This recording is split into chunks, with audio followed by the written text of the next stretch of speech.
What are we discussing on today's Locked on Diamondbacks podcast?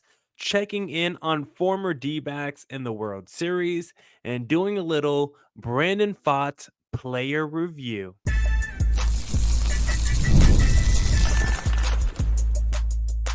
You are Locked on Diamondbacks, your daily Arizona Diamondbacks podcast, part of the Locked on Podcast Network, your team every day.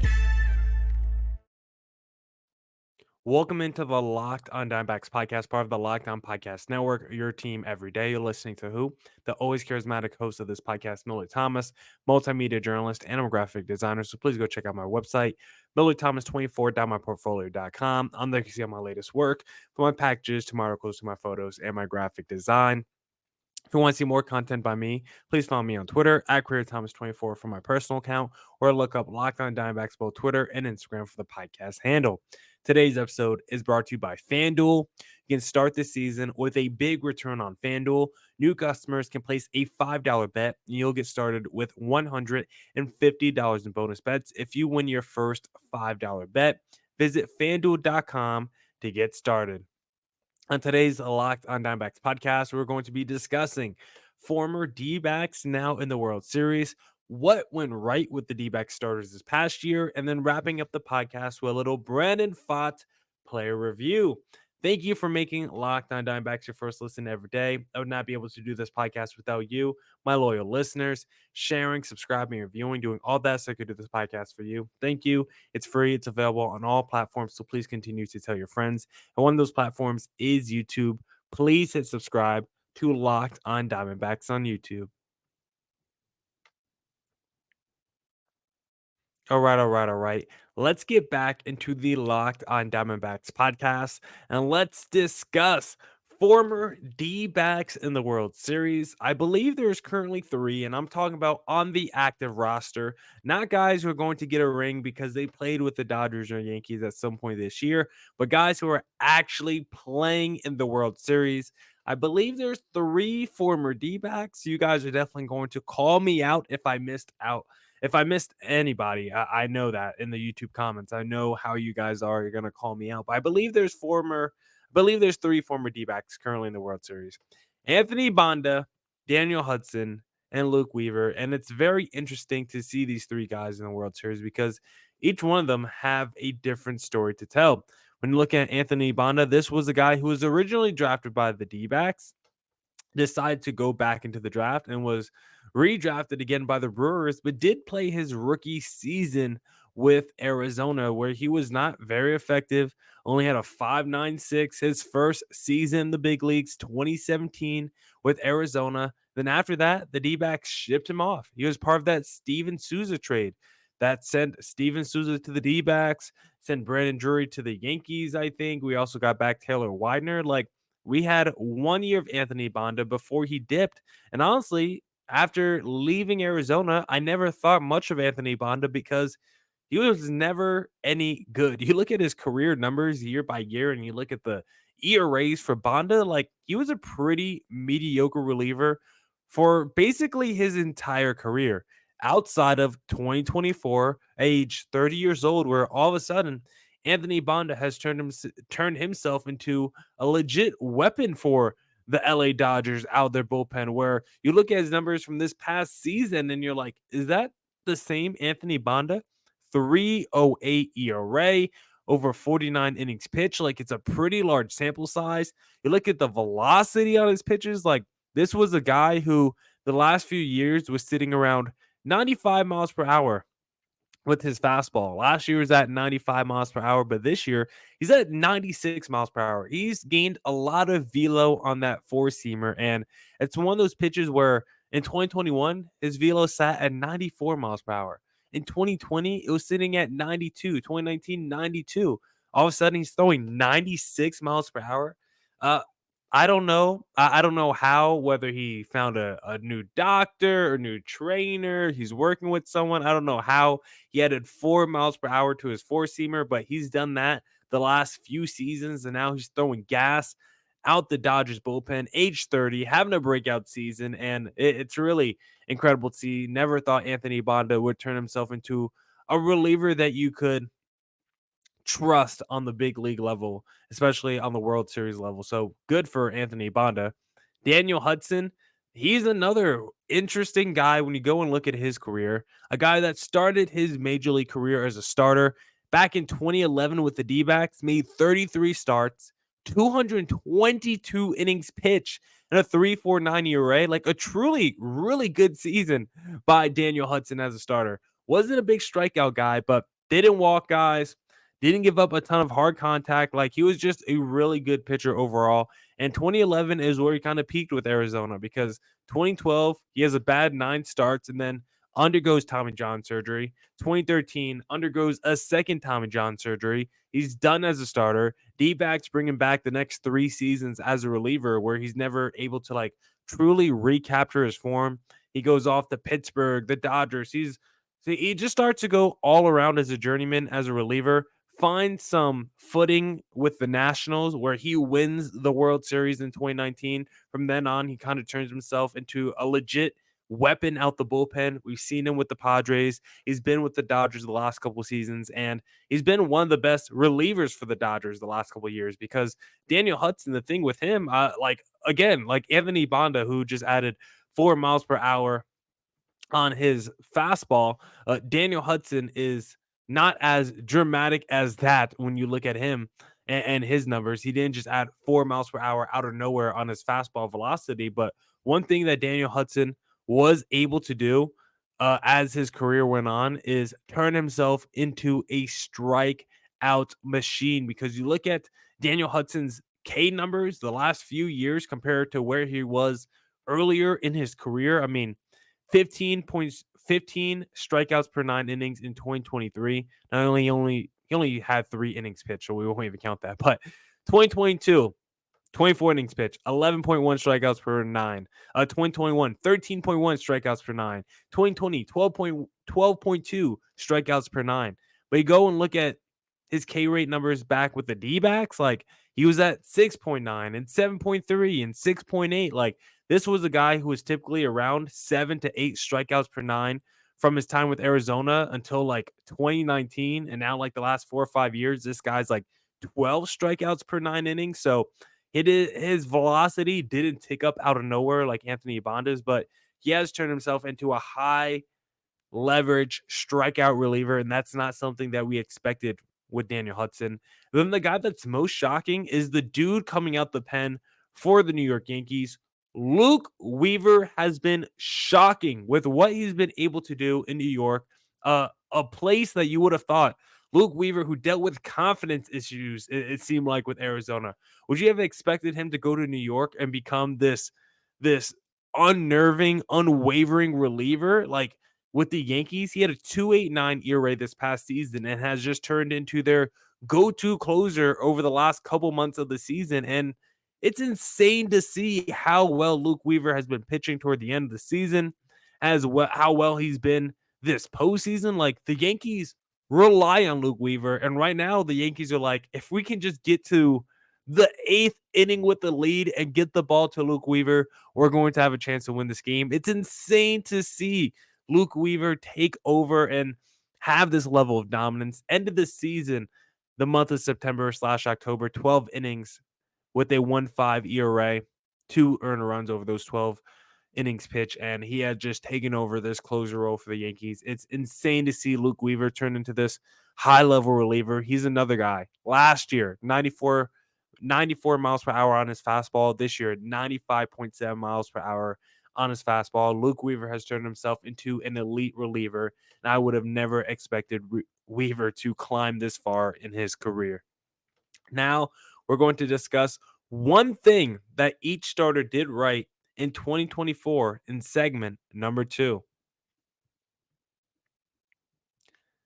And if you want to buy tickets to an upcoming Phoenix Suns game, then why not go to Game Time to do that? Because I went to Game Time to buy my tickets for tonight's Lakers vs. Suns. Game Time is the best place for last-minute tickets for sports, concerts, comedy theater, and more. They have flash deals, which save you even more with exclusive in-app deals on select seats ahead of the game or event. Zone deals save you even more when you choose a section and you let Game Time choose the seats.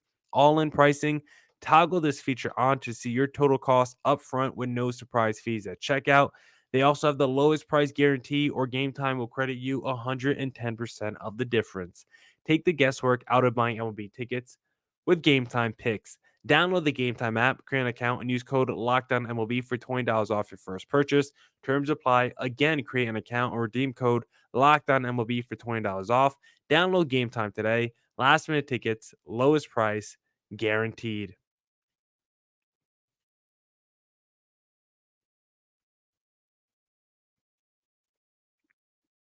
All right. Let's get back to the Locked On Dimebacks podcast and let's discuss one thing that went right with each D-back starter. We did this already with the position players, going through the lineup guys and going through the bench players.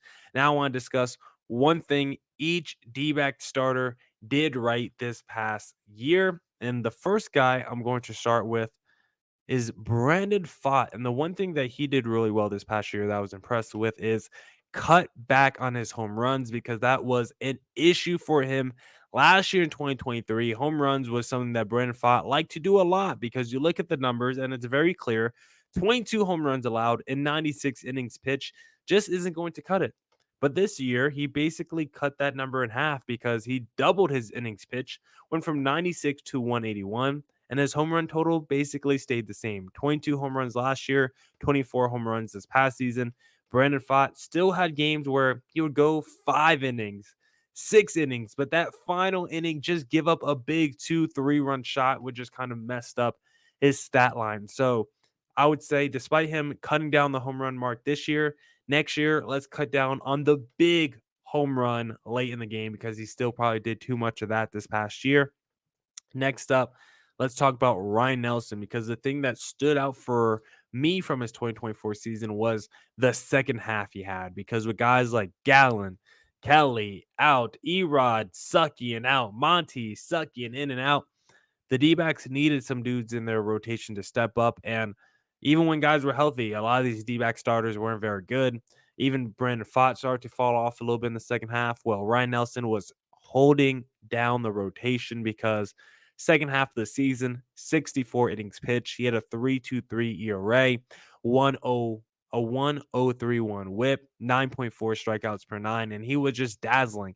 How many times did Ryan Nelson go out there and have a quality start where it's like, oh my God, who is this pitcher? Ryan Nelson, where has he come from? He has frustrated us for so long. We were probably all out on Ryan Nelson, especially how he started this past year, the first couple months, where he had like an ERA north of 5 the first half of this past season. But after the way he looked in the second half of 2024, Ryan Nelson definitely needs to be in consideration for the number 5 spot in the D-backs rotation entering 2025. How about Zach Gallen? What did he do well this past year? Because it was a weird year for Zach Gallen, up and down with injuries and his health. But for me, he was still a dude that was incredible in clutch situations. You look at Gallen's numbers with runners in scoring position, still a sub 200 average, a 611 OPS. You still love to see that. Men on the bases, a 661 OPS allowed. 2 outs, runners in scoring position, hitters were 4 for 53 against Zach Gallen. A sub 700 OPS in high leverage moments.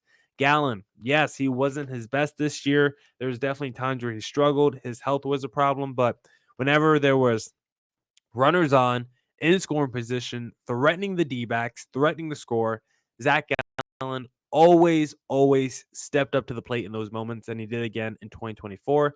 How about Jordan Montgomery? I know it was a bad season for Monty. We got Ken Kendrick, the D-backs owner, out there basically berating Monty so he doesn't pick up the option, right? Monty has expressed how his offseason and free agency was butchered by his agent, but still, the fact remains Monty had a bad season, but there is one area they could look to and say, hey, it wasn't too bad for Monty, because his fastball effectiveness in 2024 way better than what it was in 2023, because in 2023, a 333 average and a 500 slug allowed against his fastball.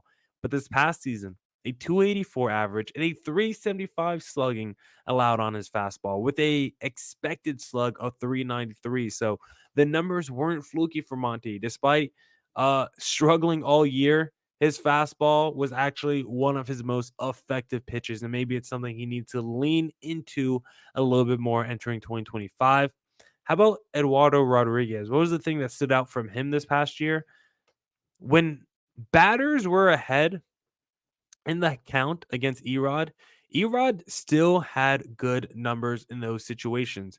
You go on any pitcher pretty much and you filter their stats for the batter being ahead, and you're going to see their numbers allowed in those situations is typically like a 300 average, a 900 OPS. And it makes sense when opposing batter is in a more advantageous situation where it's a 2-0 count or whatever, and you could kind of predict what the next pitch is going to be. It just makes it easier for the batter, right? How many times is it 2-0 count, the batter just waiting on the fastball, and you know they're going to try to swing at the next pitch? Or if it's 3-0, you're either going to take the pitch or you're going to hope that's a meatball and you're going to swing on that. And so a lot of times you go into pitchers splits and you say, how do they fare when the batter's ahead? It's usually pretty bad for that pitcher. But for Erod, the numbers are actually not bad at all. When the batters are ahead against Erod, he's still 241 average allowed. Seriously, go look at any other pitchers, probably a 290 average allowed. So Erod able to still keep his composure even when he's not pitching his best. And then the last guy I want to talk about, Merrill Kelly, who is a stud, who I think would have had a fantastic season once again if he didn't get hurt. And for him, the thing that really stood out for me this past year, he's a guy that gets better the longer he pitches. The first time through the first plate appearance allowed 759 OPS for opposing batters, but that third plate appearance he faces against batters, 584 OPS. This is a guy, the OPS drops every plate appearance. This is a guy where actually the more times he sees you, you're getting different pitches. He's trying new stuff. He's already figured you out by that second, third plate appearance. So, Merrill Kelly, a lot of pitchers their numbers get worse the longer they're in a ball game. They get worse the more times they have to go through a lineup. For Kelly, that is not true. And that is something that I think really resonates when talking about that dog within Merrill Kelly. Now we're going to discuss and break down the 2024 season Brandon Pfaadt just had and what he needs to do to have a successful 2025. But if you like daily fantasy sports, then I suggest checking out Prize Picks because Prize Picks is the best place to get real money sports action with over 10 million members and billions of dollars in award winnings. Prize Picks has made daily fantasy sports accessible to all. You just pick more or less and at least two player stats for a shot to win up to 100 times your cash. Run your game all season long on Prize Picks. Prize Picks is the best way to get in on the sports action in over 30 states, including California, Florida, Georgia, and Texas. Sign up today and get $50 instantly when you play your first $5. You don't even need to win to receive the $50 bonus. It's guaranteed. Prize Picks, just download the app today and use code LOCKEDONMLB to get $50 instantly after you play your first $5 lineup. Prize Picks, run your game. All right. Let's get back into the Locked on Diamondbacks podcast. And let's discuss Brandon Pfaadt in the season he just had. Let's talk about his strengths and weaknesses and set up his 2025 because Pfaadt, I think, did have a good year where you do look at the final numbers and you say, hey, probably not as strong as we wanted, but considering how good his first half was, I know he struggled in the second half, but I think his first half was good. I think a lot of the underlying numbers were pretty good from this year. I think he definitely made strides, took a step forward. And I also think when you factor in the fact that the rotation was so hurt and played so poorly this past year, it felt like there was so much extra pressure on Brandon Pfaadt to be good. There was definitely points this year where he was the D-backs best starter and Brandon Pfaadt didn't go out there and perform. It felt like this D-backs rotation was going to crumble. And so I felt like there was so much pressure on Pfaadt this year. And I think taking into account everything, all the variables, I think it was a positive year for Brandon Pfaadt, but definitely a year they can work off of. Because for me, I thought when looking at Pfaadt, I thought the pitch development from Pfaadt this past year, I think he's definitely starting to improve because you just look at the numbers for some of his pitches this year and last year, the numbers weren't pretty, right? That fastball gave up so much hard contact, so many loud outs, so many home runs, and This year, the fastball was a lot more effective. Last year, a 654 slugging allowed on the fastball. This year, only a 466 slugging allowed. You look at his changeup from last year, and he allowed a 711 slugging on the changeup last year. The changeup this year, though, only 289 slugging allowed. His sweeper was still effective like it was last year. So the fastball greatly improved. His changeup greatly improved. His sinker was still effective and actually got way better from last season as well, while maintaining his effectiveness on his sweeper. I just think his pitches overall looked more grown up. I thought they had more movement, a little bit more life, right? Because that was kind of the issue last year. Felt like he had the velocity, but his fastballs would just sit and not really move in the middle of the zone. I felt like there was a lot more snap to his fastball, especially the sweeper, some of that side to side movement. Like whenever the pitching king, Rob Friedman, has you on his Twitter breaking down your videos, there was a lot of those from Brandon Pfaadt this past year. So that's how you know he improved with some of his pitches. Also improved cutting back home runs, which we talked about in the last segment. That was huge for Brandon Pfaadt.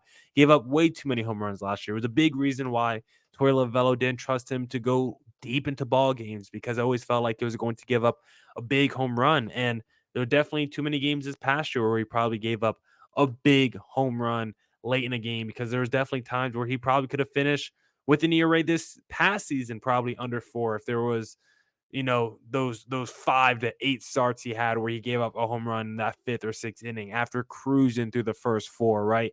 How many of those starts did he have this past season as well? So he needs to clean some of those up. Do love the fact that Fott really gave the D-backs good length this year. Like 181 innings pitched is not something to sneeze at all. Fott consistently was going 6, 7 innings. And truly, I mean, if he wasn't hitting that wall in the second half of the season where he was starting to struggle to even pitch 5 innings at a time because you go to that last month of the season and there was 3 starts where he couldn't even finish 5 innings. But those first 2, 3 months of the year, I mean, he had a stretch where was this from April 28th to June 30th, every start except one, he went at least 6 or 7 innings fully complete. And so this was a guy who gave the D-backs great length this past year. And I want to see it again next year. And then also just improved his ground ball rate. It was in the 30s last year, elevated to the low 40s this past season.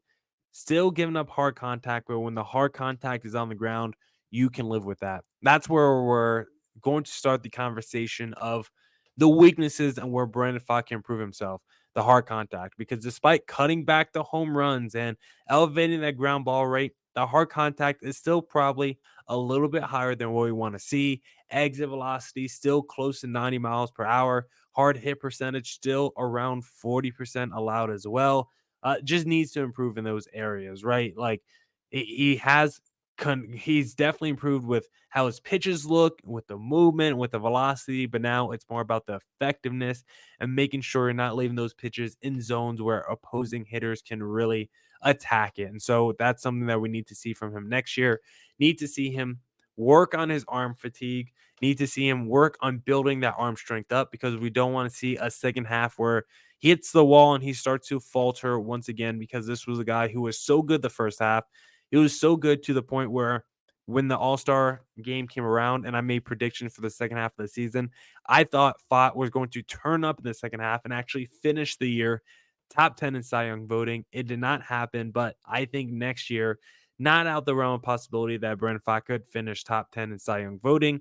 Then also, he needs to be better in clutch situations because they look at Fott, they look at the splits this past year with the runners in scoring position, still not very good in those moments. 300 average allowed, 853 OPS allowed in runners in scoring position. High leverage moments, 347 average, 946 OPS allowed. Those numbers are just not good enough for a high level, high quality starting pitcher, guys who need to be shut down with runners on. Those numbers just aren't good enough for Brandon Pfaadt right now, but I have a lot of confidence. This is going to be a guy where we look up at the end of his career and we say he was a number 2 starter for the Arizona Diamondbacks. And entering next year, what I want from Brandon Pfaadt, give me the first half that he had from this past season, but give me the second half that Ryan Nelson had because that's the year that I want from Pfaadt. a 3.9 ERA in the first half, but then give me a low threes ERA in the second half where you finish on a high instead of finishing on low. I think he just needs to continue to cut back on the hard contact, the home runs, continue to work on his strikeout rate. And I think Brandon Pfaadt is going to be a frontline starter for the D backs over the next probably decade in Arizona. Now, that's it for this edition of the Locked On Diamondbacks podcast. Come back tomorrow for more Diamondbacks news coverage and insight. And as always, stay safe, stay healthy. Doses.